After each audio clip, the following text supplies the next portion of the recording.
In 2011, a company took out a full page in the New York Times on Black Friday, the biggest shopping day of the year. The headline read, "Don't buy this jacket." And then asked customers, please don't buy it unless you absolutely need it. That year, the company's revenue grew by nearly 30%. Hi, I'm Lena, and I explain the stories that make you go, wait, really? Meet Yvon Chouinard, born 1938, French-Canadian family, Southern California kid. He didn't want a career, he didn't want an office. He wanted to climb rocks, surf waves, and live outside. Business was never the plan.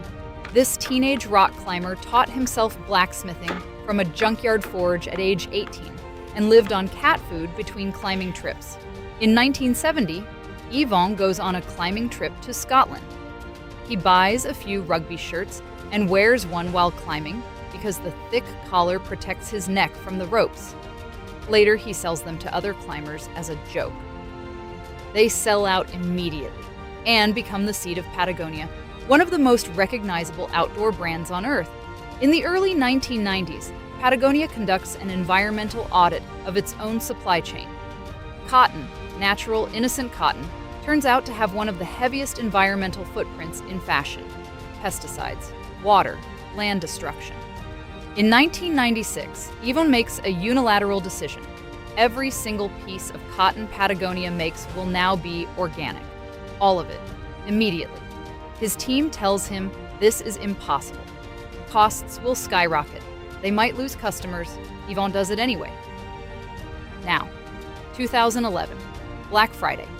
Patagonia's marketing team does something that no brand had ever done before.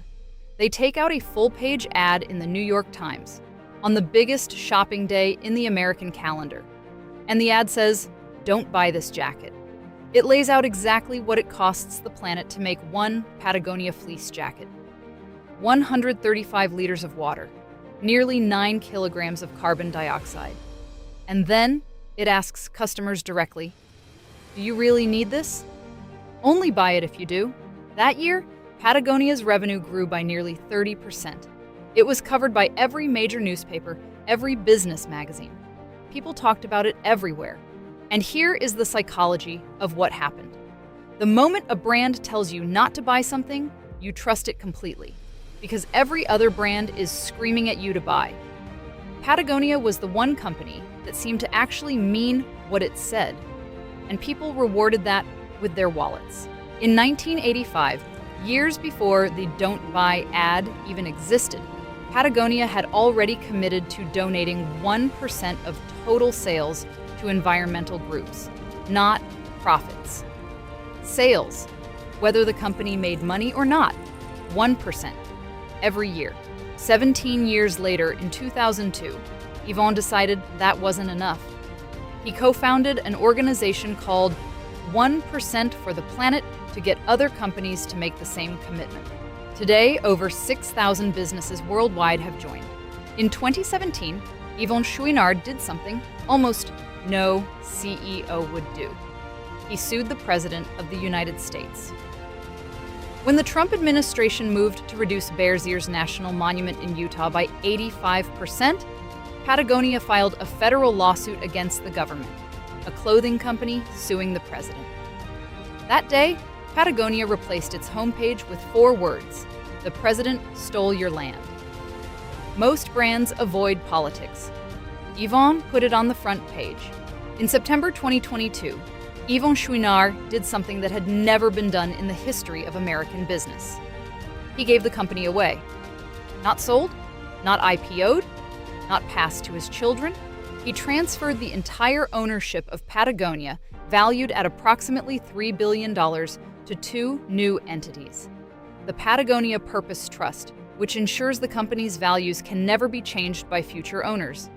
And the Holdfast Collective, a nonprofit organization that receives every single dollar of Patagonia's annual profit and uses it to fight climate change. Yvon's statement when he announced it was 6 words: "Earth is now our only shareholder." When I think about this story, I keep coming back to one question.